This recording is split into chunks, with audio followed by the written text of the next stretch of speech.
لي صدري ويسر لي أمري واحلل عقدة من لساني ويفقهوا قولي۔ اللہ سبحانہ و تعالیٰ کا لاکھ لاکھ شکر عظیم ہے کہ مالک الملک نے ہمیں اپنی یاد کے لیے یہاں اکٹھا ہونے کی توفیق عطا فرمائی۔ لاکھوں کروڑوں درود و سلام حضرت محمد مصطفیٰ صلی اللہ علیہ وآلہ وسلم کی ذات اقدس پر، جن کے دوپہر مالک الملک نے کرم نازل فرمایا۔ حسب معمول حسب سابق پہلے انشاءاللہ تھوڑے درس قرآن ہوگا، اس کے بعد ذکر الہی تقریر پاجگان اور آخر اسلام کے بعد دعا ہو۔ عزیزان گرامی، ہم سورہ بقرہ پڑھ رہے ہیں، اس کی ابتدائی آیات سے پہلے ہم نے سیدنا آدم علیہ السلام کا قصہ پڑھا اور ان کی توبہ کے قبول ہونے تک کا واقعہ بیان کیا گیا۔ اب اس کے بعد جب اللہ سبحانہ تعالیٰ نے آدم علیہ السلام کی توبہ کو قبول فرما لیا تو پھر اللہ نے حکم فرمایا، اعوذ باللہ من الشیطان الرجیم، بسم اللہ الرحمن الرحیم، قُلْنَا اهْبِطُوا مِنْهَا جَمِيعًا فَإِمَّا يَأْتِيَنَّكُم مِّنِّي هُدًى فَمَن تَبِعَ هُدَايَ فَلَا خَوْفٌ عَلَيْهِمْ وَلَا هُمْ يَحْزَنُونَ۔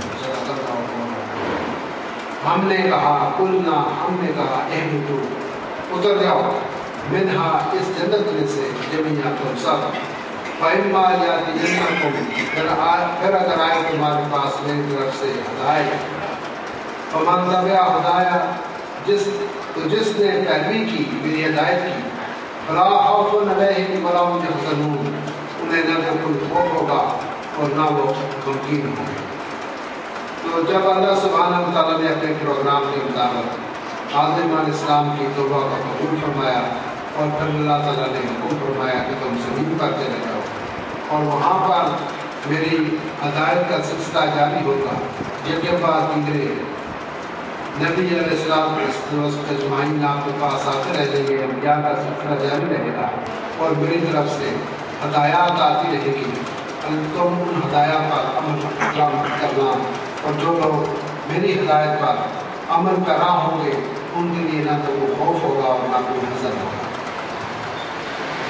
اس جانے گرامی، اللہ سبحانہ و تعالیٰ نے انسان کو تخلیق کرنے سے پہلے جو بھی اس کی ضروریات کی زندگی تھی، اگر سانس لینے کے لیے اس کو ہوا کی ضرورت ہے، آکسیجن نہیں، کھانے کی پینے کے لیے اس کو ضرورت ہے، علاج معالجے کے لیے جڑی بوٹی، دوائی، انجیکشن، گولی، ٹیبلٹ کی ضرورت ہے، اور گھر بنانے کے لیے پتھر کی ضرورت ہے، لکڑی کی ضرورت ہے، لوہے کی ضرورت ہے، جو بھی انسانی ضرورت ہے آپ لوگ دیکھ رہے ہیں دنیا کے اندر، جس قسم کی انسان کی ضرورت ہے اس کی زندگی کو قائم رکھنے کے لیے اللہ سبحانہ و تعالیٰ نے وہ تمام نعمتیں اور تمام ضروریات کی زندگی اللہ سبحانہ و تعالیٰ نے انسان کی تخلیق سے پہلے مہیا فرمایا۔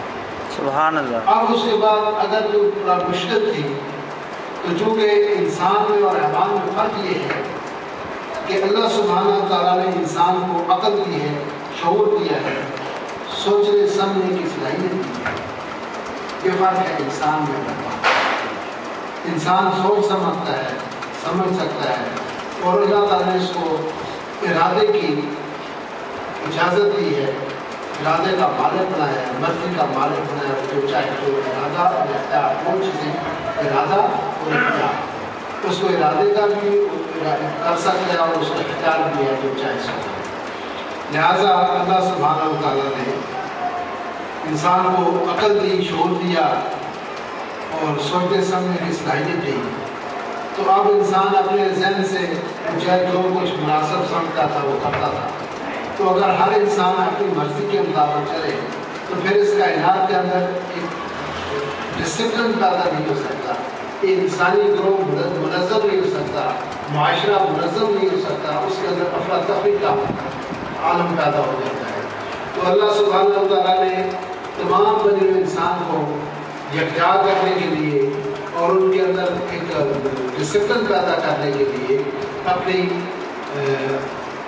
کتب سماوی کا نزول کیا اور ساتھ انبیاء علیہ السلام بھیجے تاکہ وہ ان ہدایات پر عمل کے اب ہم الناس کو بتائیں. تو سوچیں جو ہیں انسان کی وہ ایک لائن کے اوپر سوچے، ایک دائرے کے اندر سوچے. ہر آدمی اپنی اپنی سوچ نہ سوچے. ایک قانون اللہ تعالیٰ نے بنا دیا انسان کو، حدود کو کرنا ہے. تم نے اس حدود کے اندر رہنا ہے. اب خواتین تو سب ایک جیسی، ہم نے اسکولوں کالجوں کے زمانے میں پڑھا تھا تو انہوں نے پہلے سوچا، جب یہ قانون کا پاس ہوا لوگوں نے بھی سوچا تو انہوں نے کہا یہ جو عورت ہے یہ سب سے مقدس چیز ہے. اس کے وجود سے ہی انسان جنم لیتا ہے اور یہی انسان کو دودھ پلاتی ہے، اس کی دیکھ بھال کرتی ہے، اس کی صفائی ستھرائی کرتی ہے، جنازے پلاتی ہے. لہٰذا اس عورت کا درجہ جو ہے یہ بلند ہے. لہٰذا حکمرانی کا حق عورت کو ہے. انہوں نے کسی نے عورت کو حاکم بنا دیا. کسی نے کیا کام کر لیا، کسی نے کیا کر لیا. وہ نظام سلطنت کے لیے انہوں نے اپنے ذہن سے اصول اور قواعد و ضوابط ہٹ لیے. اسی طرح سے جو لوگ کسی بڑی ہستی کو دیکھتے تھے، خوف کھاتے تھے، ڈرتے تھے، مثلاً سانپ کاٹتا ہے تو آدمی مر جاتا ہے، انہوں نے کہا یہ دیوتا ہے، یہ خدا ہے، اس کی پوجیشن کر. یہ نے دیکھا یار یہ سورج بڑا اس میں ہیٹ ہے، بڑی گرمائش ہے، بڑی تپش ہے، اس کی طرف دیکھا نہیں جا سکتا، یہی دیوتا ہوگا، یہی خدا ہوگا، یہی ہوگا. تو کوئی لوگ سورج کو پوجنے لگے. انہوں نے کہا یہ آگ جلا دیتی ہے، یہ اس کوئی بات مانتی نہیں ہے، یہ پوجا کے لائق ہے، یہ بھگوان ہے، یہ خدا ہے، یہ پرستش کے قابل ہے. انہوں نے آپ کو پوجنا شروع کر. کوئی پانی، انہوں نے کہا جی پانی بڑی زبردست چیز ہے، یہ ہر چیز کو مکانوں کو باہر لے جاتی ہے، بندوں کو باہر لے جاتا ہے. پانی یہ طاقتور چیز ہے، یہ بھگوان ہے. وہ گنگا جمنا کو انہوں نے پوجنا شروع کر. تو کوئی بھی جو اپنے ذہن سے جو کچھ سوچتا، وہ جہاں آپ دیکھیں ہندوستان میں وہاں کو سینکڑوں قسم کے ملے. کوئی بارش برسانے والا ہے، کوئی شفا دینے والا ہے، کوئی اولاد دینے والا بھگوان ہے، کوئی کس قسم کا بھگوان ہے. تو انہوں نے ہزاروں اپنے دیوتا بنا دی. تو اس بنی نوع انسان کے اندر ایک افراتفری کا مقام تھا. اللہ سبحانہ و تعالیٰ نے کہا کہ کیونکہ انسان کو تخلیق بھی میں نے کیا ہے، اس کی جو کمزوریاں ہیں، اس کی جو اچھائیاں ہیں، جو برائیاں ہیں، ان کو میں ہی بہتر طریقے سے سمجھتا ہوں. لہٰذا اگر ان کی ربوبیت میں کر رہا ہوں، ضروریات زندگی مہیا کر رہا ہوں، تو ہدایت بھی پہ ہی ہوں. لہٰذا اللہ سبحانہ و تعالیٰ نے انسانوں کے لیے اپنی کتب سماوی نازل کی اور ساتھ اپنے انبیاء علیہ السلام ایک ذاتی گزار جیسے کب و بیش اللہ کے اندر جانتا ہے وہ آئے. اسی لیے اللہ نے کہا کہ فیما یاتی اللہ کو میں نہیں ہوتا، میری طرف سے ہدایت آتی رہی. یعنی وہ جو ہدایت کا تسلسل بھی برقرار رہا. اگر آدم آئے سب سے پہلے وہ کچھ سوچ لے کے آئے، کچھ کتب لے کے آئے، کچھ ہدایات لے کے آئے. پھر جو پیغمبروں کا سلسلہ چلتا رہا، ہدایات تسلسل میں آتی رہی، مسلسل آتی رہی. اور وہ ہدایت کا سلسلہ آ کر آقا جہاں محمد مصطفیٰ صلی اللہ علیہ وسلم پسند ہوا. اللہ سبحانہ و تعالیٰ نے فرمایا کہ آپ خاتم النبیین ہیں اور میں نے تمہارے دین کو مکمل کر دیا ہے اور اپنی تمام نعمتوں کو پر میں نے مکمل کر دیا ہے. اب اس کے بعد کسی ہدایت کی ضرورت نہیں ہے. تو عزیزان گرامی، جو لوگ ان ہدایات پر عمل کراؤ گے وہ فلاح پا گے، وہ کامیاب و کامران ہو گئے. ان کے لیے کوئی خوف نہیں اور کوئی حزن نہیں. خوف جو ہے یہ گزرے ہوئے وقت کا ہوتا ہے، یاد رکھنا. وقت گزر جائے تو اس کے اندر جو انسان سے کوتاہیاں ہو جائیں، جو انسان سے کچھ اللہ تعالیٰ کی نافرمانیاں ہو جائیں، اس کے لیے انسان کو وہ ایک ڈر رہتا ہے، ڈرتا ہے. اور خوف جو ہے وہ آنے والے وقت کا ہوتا ہے کہ آنے والا وقت جو ہے اس سے انسان خوفزدہ رہتا ہے.